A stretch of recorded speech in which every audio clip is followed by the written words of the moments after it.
what we're going to do is we're going to take this combustion chamber that we saw perform phenomenal. It's made out of refractory. It's all busted apart now, but we're going to glue it back together. And then we're going to run this burner. It's been sitting on a rusty hot plate.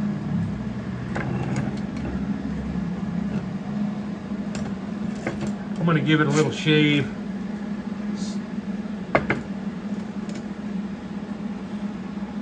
But yeah, this thing's been glued back together with that glue, and it's about to be solid as a rock.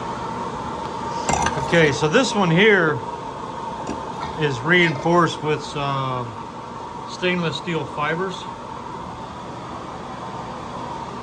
and it cracked, and I also used that refractory glue to glue it back together, and I tried to pull it apart with my hands and was unable to pull it apart. This particular blend was tempered with some white sand, 80 grams of sand per 100 grams of aluminum oxide, and I believe this was the 2.5 micron.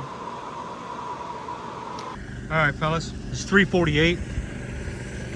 Today's test is focused on the high temperature refractory adhesive. This item was broken into several pieces, and we're now going to run it to full temperature. We're going to turn it off, let it cool down completely, and do the same thing again. The thermal cycling is one of the most detrimental events that it's exposed to, although there are some phase changes that take place at higher temperatures.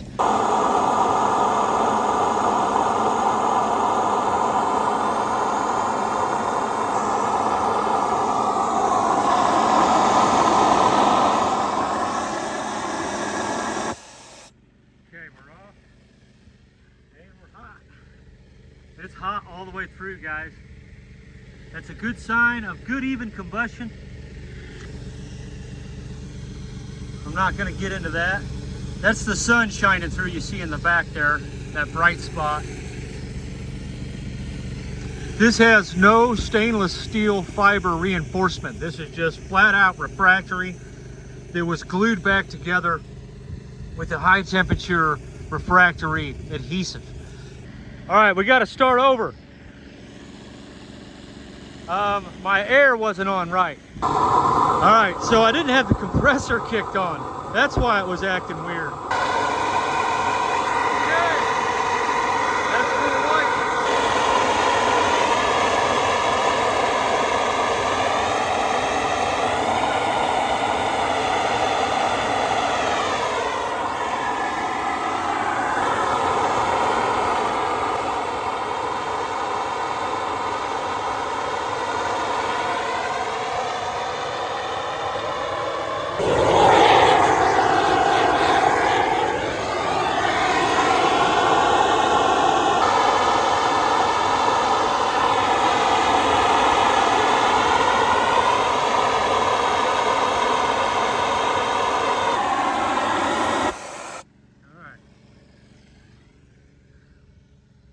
Hot everywhere. We got one little black spot in there. You see that?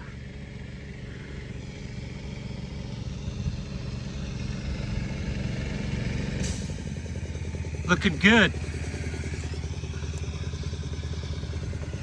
I don't see any cracks on the inside.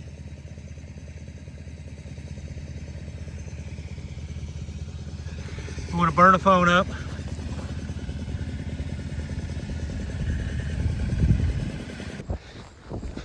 Right, I'm slipping. I ain't got my gear ready.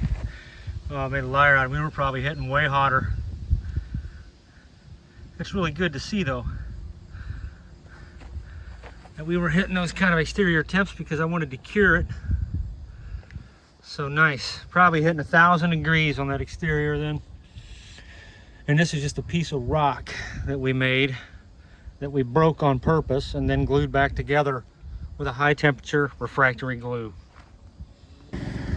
Alright, we got a different burner hooked up. This one also broke at one point.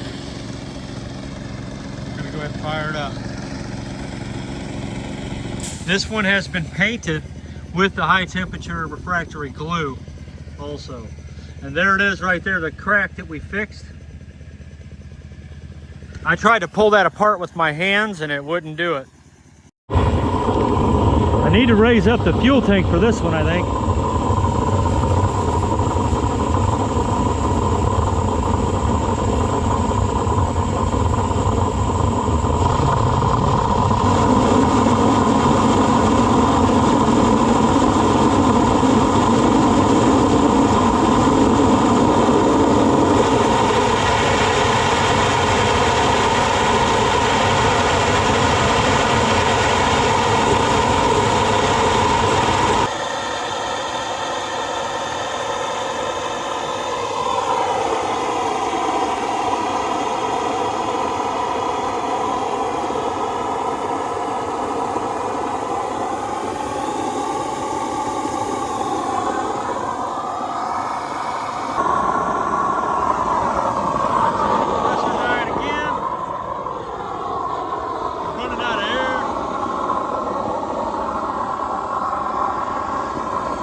Just going to end the test. My compressor keeps dying on me. We have a fuel delivery failure. And I don't know what's going on with it. I don't want to fire up the other compressor right now.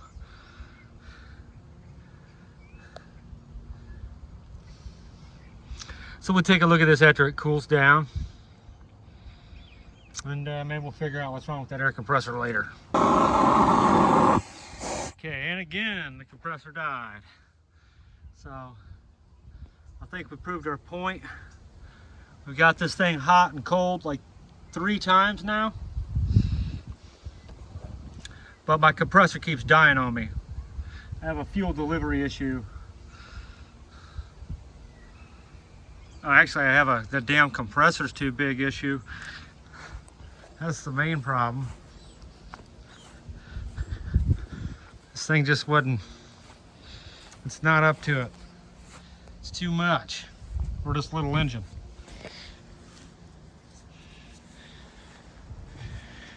I think I need to get an even smaller pulley on this thing. I hate to say it. This lighting's really bad. So essentially here it is. This is the first burner. We saw this thing running in several videos. This is the Rhino kiln burner. And I ran this thing to death. And then I tore it apart with my hands just to see how strong it was. And then we glued it back together.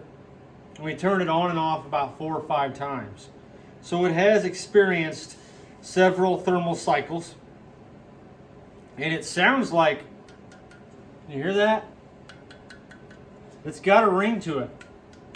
It is cracked. It's alright, that was the tang. But I'm going to try and bust it with my hands, and we're going to examine the crack interface to see if it's along an old glue seam, and I'm pretty sure it's not going to be. So for science, we're going to break this perfectly fine burner, and I have mentioned in the past that we could shroud this thing with stainless steel cowling and make a burner that would last forever. But for the sake of time, it's very hard to make this piece, and I think we can do without it, especially if we have a powerful refractory adhesive at our disposal. Now they sell refractory cements. That's probably not going to come off, so I'm just going to try and bust this apart with my hands. I'm going to shut up, and here we go. Take one of the... Oh, dude. Okay, I'm going to break my fingers at this point. There is a fairly large crack right here, but the crack stops about right here. And it's not exactly on the inside there, just a little bit.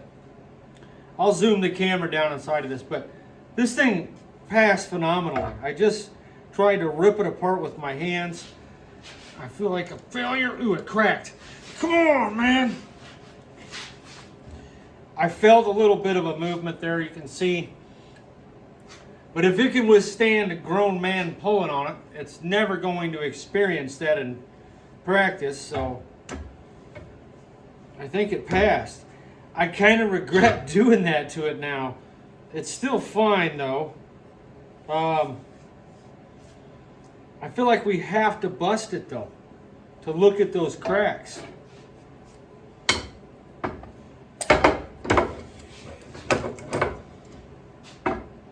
Know what I mean? Let's just bust it for science.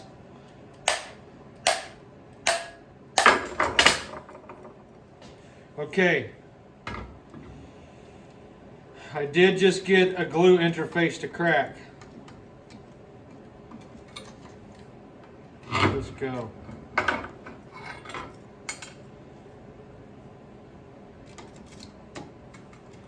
But that's good. So I do want to mention though that when I glued this thing together, I used a fairly thick compound. You see here how we have white, and then there we have stone. The stone represents a break along the stone interface, and this is the glue interface that broke. So it's got a nice thick shell to it. Some porcelain pottery is reinforced by the glaze, so that's kind of what I was going for here. So we did bust along a glue seam here. You see that white line there and there. There's a couple of fresh cracks. There's another little bit of a glue seam. So they're not all glue seam breaks. It's about a 50-50 mix. That's not a glue seam break. You can see there where the white is, that was a glue seam. But you can tell by looking at this piece here, as I said, it's about a 50-50 mix. Those are new cracks there, and then you can see the old crack, which was glued back together. It looks to me like it wasn't even really smushed down well. Like these two pieces weren't, they were superficially enclosed, or whatever you call that. Yeah, we had a couple spots that just weren't bonded so well. There's a cavity in here that represents a similar scenario that was going on throughout the seam itself at the interface. All right, so we got a mixed bag. And as I said, some of the areas appear that I failed to press down enough. Let me show you what I'm talking about here. You see that right there? That was not even involved in the glue interface. See that smooth spot? That's a void.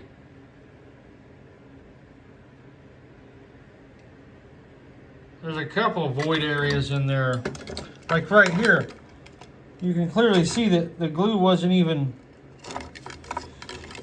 the rock interface wasn't allowing those two pieces to really touch. Only the jagged, broken area was really stuck together. So this is what it looks like when the glue interface actually broke. This right here, it was never bonded, ever. It was superficially bonded. It looked like it was bonded. But the obstruction of the glue seam downstream there had kept the piece from squeezing back together all the way. There's a small little bit of vitrification right there. You can see here, that's all new bust. Right here is a bust on a glue seam, but as I said, it doesn't look as though I was pressed down good enough. This is a very thick glue that I used. And in my opinion, it performed phenomenal. That stuff is hard as diamond.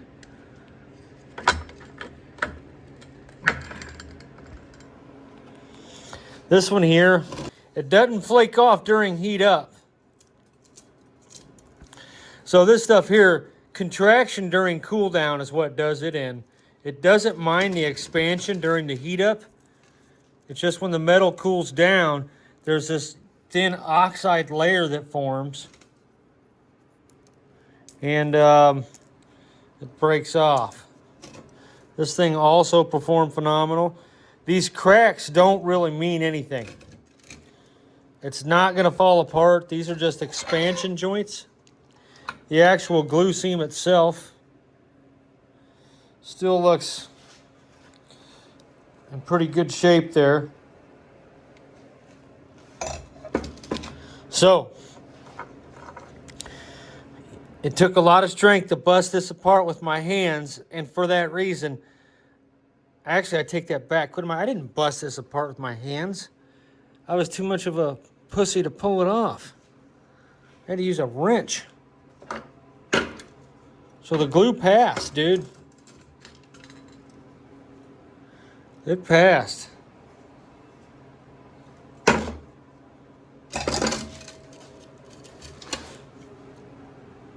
There was no glue on the inside of this thing, just the outside. You can see we got a little bit of expansion cracks going on here and there.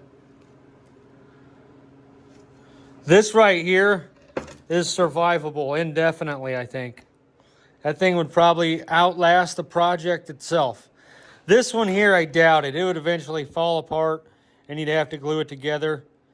I don't want to be in the business of building these cowlings.